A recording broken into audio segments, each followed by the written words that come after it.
Olá, seja bem-vindo ao Terça do Mistério. Hoje teremos o caso triste do assassinato de Adriana e de seu irmão de 6 anos que teve que testemunhar contra sua própria mãe. Adriana Leni Roto nasceu no dia 16 de setembro de 1999. Ela morava na pequena cidade Estor, na Flórida, com a sua mãe Amanda Luz e seu meio-irmão AJ. Amanda criava os seus 2 filhos sozinha. A cidade que eles moravam era muito pequena, com uma população de 350 pessoas, uma cidade do interior muito quieta e calma.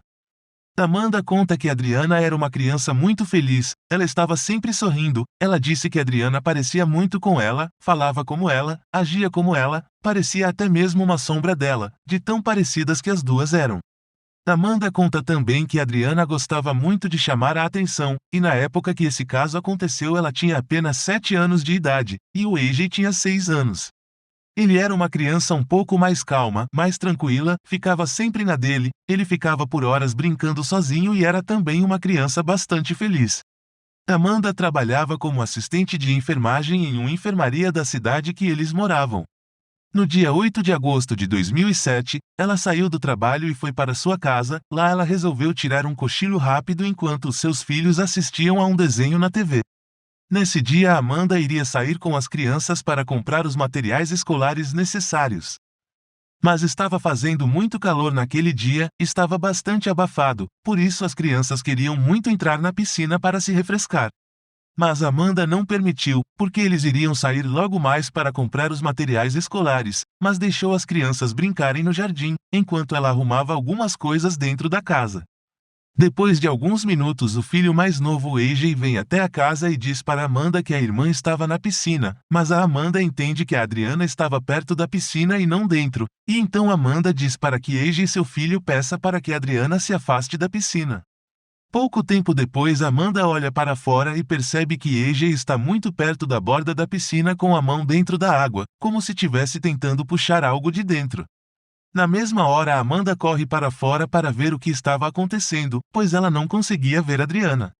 Amanda disse que quando ela chegou perto da piscina, ela viu Adriana dentro com o rosto virado para baixo. Segundo Amanda, ela tirou a filha de dentro da água, a menina se encontrava com a pele roxa. Diante daquilo, ela correu para o telefone e ligou para a ambulância.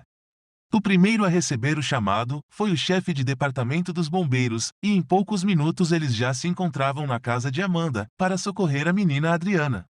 De acordo com o chefe de departamento, quando eles chegaram ao local, a cena era de uma mãe desesperada debruçada em cima de sua filha que ainda estava com a pele quente, mas totalmente encharcada com a pele arroxeada. Eles tentam ressuscitar a menina no local por alguns minutos, mas logo decidem levá-la para o hospital. Já no hospital, os médicos tentam por aproximadamente 1 hora ressuscitar a menina Adriana, mas ela veio a óbito. De acordo com a polícia, a conclusão foi que Adriana estava muito perto da piscina, viu alguns bichos na água, e ao chegar perto para talvez brincar ou até limpar a piscina, a menina acabou se debruçando e caído na água. A piscina possuía uma escada para entrar e sair de dentro, mas ela não estava no local no momento do acidente. A escada estava guardada, para que as crianças não tivessem acesso à piscina. Mas mesmo sem a escada, Adriana conseguiu acesso, caiu dentro da mesma, bateu a cabeça no fundo e se afogou. Ou seja, a princípio a polícia acreditava que se tratava de um acidente. Porém, o filho mais novo de Amanda, AJ, em uma conversa com o avô, contou uma história um tanto diferente. O avô então avisa a polícia sobre o que AJ havia dito, até porque ele era a única testemunha do ocorrido além da mãe. Então a polícia chama o menino e o avô até a delegacia e conversam com AJ sobre o que ele havia visto de fato. O menino contou uma história totalmente diferente do que a mãe havia contado. A princípio, Adriana estava mexendo no limpa-vidros, ela espirrava o líquido pela casa, fazendo com que Amanda ficasse muito irritada com o comportamento da menina. Amanda então pega a menina e a joga na piscina. Como Adriana tinha muito medo de água, ela começou a gritar, e para abafar os gritos, a mãe teria segurado o rosto da menina com as mãos e empurrado para dentro da água. Mas como AJ era uma criança, quando os policiais faziam a mesma pergunta, em alguns momentos ele ficava um tanto confuso e dava respostas diferentes. Primeiro a polícia perguntou se ele havia visto tudo, e AJ diz que não porque senão ele estaria encrencado, mas logo depois ao fazer a mesma pergunta ele dizia que sim, que ele havia visto porque estava em cima da árvore. Já Amanda disse desde o início que a filha havia se afogado em um acidente, que tinha caído sozinha na piscina. Portanto, a polícia ficou sem saber em quem acreditar, já que as únicas testemunhas eram a mãe e o filho de 6 anos. Para não restar dúvidas sobre o ocorrido, a polícia decide investigar o passado de Amanda. Então a polícia descobre que quando Adriana tinha apenas 6 meses, Amanda havia sido chamada pela Guarda Nacional para prestar serviços, deixando assim a filha aos cuidados da família. Descobriu-se também que a relação entre Amanda e sua filha Adriana era muito difícil. A menina era por muitas vezes desobediente e queria sempre chamar atenção, enquanto o filho mais novo, AJ, era uma criança bastante calma e fácil de lidar. Ao investigar a casa de Amanda, a polícia ficou chocada com o estado dos quartos das crianças e com o cheiro forte de urina, que deixava quase impossível de entrar no aposento. Tanto os quartos quanto a casa em geral estavam muito bagunçados. Os policiais também se surpreenderam pelo fato de não acharem um único brinquedo dentro de uma casa que abrigava 2 crianças. Questionada sobre a falta dos brinquedos, Amanda disse que as crianças tinham brinquedos, mas por se comportarem mal, ela havia retirado todos os brinquedos da casa e guardado em um galpão, e só devolveria 2 semanas depois. Porém, ao inspecionar o galpão onde estava inclusive a escada da piscina, a polícia não encontrou nenhum brinquedo. Segundo a médica que atendeu Adriana, quando ela informou a Amanda que sua filha havia falecido, a Amanda não demonstrou nenhum tipo de reação esperado de uma mãe que tinha acabado de perder sua filha. De acordo com a médica, Amanda não chorou, não disse nada, a expressão de seu rosto estava completamente normal, o que acabou sendo uma reação bastante diferente da que os bombeiros viram ao chegar na casa de Amanda, onde ela estava desesperada em cima do corpo da filha. A polícia, desconfiada com esse comportamento de Amanda em relação à morte da filha, conversou com alguns familiares de Amanda.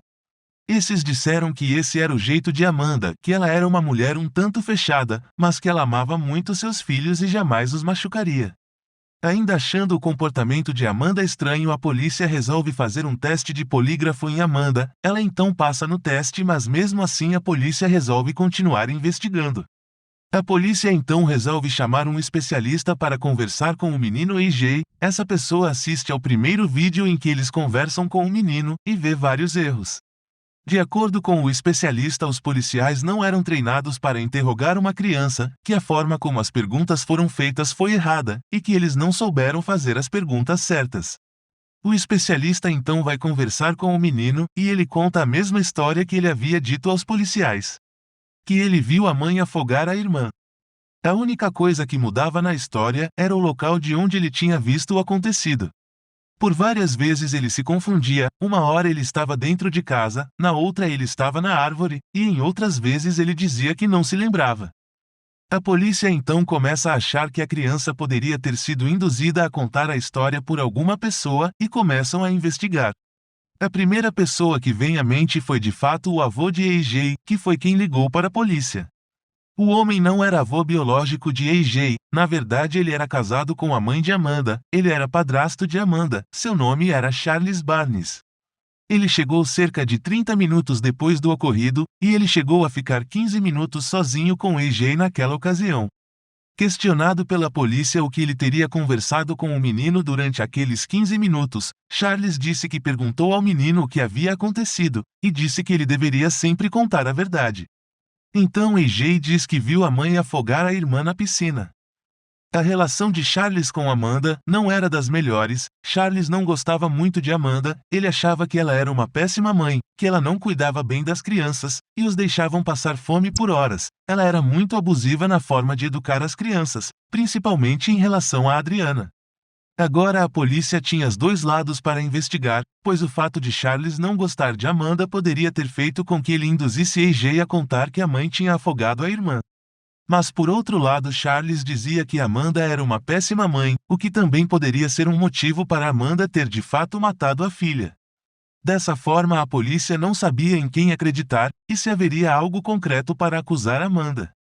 Eles decidiram então continuar investigando o passado de Amanda. E foi dessa forma que descobriram que Adriana não foi o primeiro filho que Amanda havia perdido. Aos 17 anos, Amanda teve seu primeiro filho, que se chamava Alex. A mãe de Amanda disse em depoimento que para ela era uma criança cuidando da outra, mas apesar de ser muito nova, Amanda era muito carinhosa com o filho. O mais estranho é que quando Alex tinha 1 ano de idade, ele simplesmente parou de respirar e faleceu. Questionada sobre a morte do filho, Amanda disse que ele estava dormindo no berço, então ela saiu do quarto por um momento, e quando voltou ele estava caído no chão com a cabeça para baixo sem respirar. Segundo a autópsia, a criança teve uma convulsão e por causa disso ele acabou falecendo. Após um mês, Amanda foi condenada à prisão perpétua pelo assassinato de sua filha. A defesa de Amanda disse que ela não deveria aceitar ser condenada por um crime que ela não cometeu, e disse que a acusação deveria provar que ela era culpada. A acusação então contava com o testemunho de AJ, que agora depois de 6 meses estava com 7 anos. O menino teve que ir ao tribunal como uma pessoa adulta e testemunhar na frente de sua própria mãe, e dizer a todos que ele havia visto sua mãe assassinar sua irmã.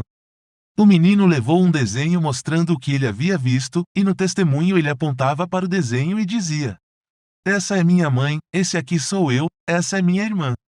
Mas o testemunho de AJ não era muito confiável, já que ele se confundia várias vezes com as perguntas, e quando perguntado se ele sabia a diferença entre a verdade, uma mentira e uma história, AJ respondeu que não sabia. Devido a isso, várias outras pessoas deram testemunho naquele dia.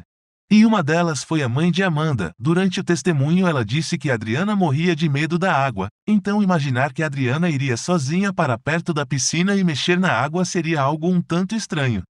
Alguns colegas de trabalho também foram chamados para o testemunho, e um deles disse que algumas semanas antes, Amanda estava muito irritada com Adriana por ela ter manchado o banco do carro novo dela com tinta permanente. Amanda teria dito que ela já estava de saco cheio da filha e que queria matá-la. Questionada sobre o assunto, Amanda disse que foi apenas um modo de falar e que ela não havia dito aquilo de forma séria. Quase ao final do julgamento, a acusação mostrou uma prova que, junto com o testemunho de AJ, teria grande peso na possível condenação de Amanda. A prova eram marcas que Adriana tinha no rosto ao chegar no hospital. De acordo com o testemunho de AJ, a mãe tinha pegado no rosto de Adriana e empurrado para baixo da água, e as marcas corroboravam o depoimento, pois eram marcas na bochecha e na testa de Adriana que pareciam dedos. Depois de todos os testemunhos da mãe, dos colegas, de AJ, o fato da casa estar sempre bagunçada e suja, a falta de brinquedos, e a morte suspeita de seu primeiro filho de 1 ano, o júri deliberou por 4 dias, e ao final concluíram que Amanda era culpada pelo assassinato da filha Adriana, e dessa forma ela foi sentenciada à prisão perpétua. Em 2010 Amanda tentou um recurso, mas esse foi negado. Ela também deu uma entrevista e perguntada o que ela achava que havia acontecido com seu filho AJ, Amanda disse que não sabia, mas que seu sonho era sair da prisão e voltar a viver com o filho. Então o repórter pergunta se Amanda sabia se AJ havia sido adotado e Amanda responde que achava que não. Então o repórter diz que sim, AJ tinha sido adotado. Ao ouvir a informação, Amanda diz que então não tinha mais motivos para lutar, e até hoje ela cumpre sua pena. AJ, por outro lado, se adaptou muito bem à sua nova família. Hoje ele é muito feliz, e deixou aqueles tempos tristes para trás.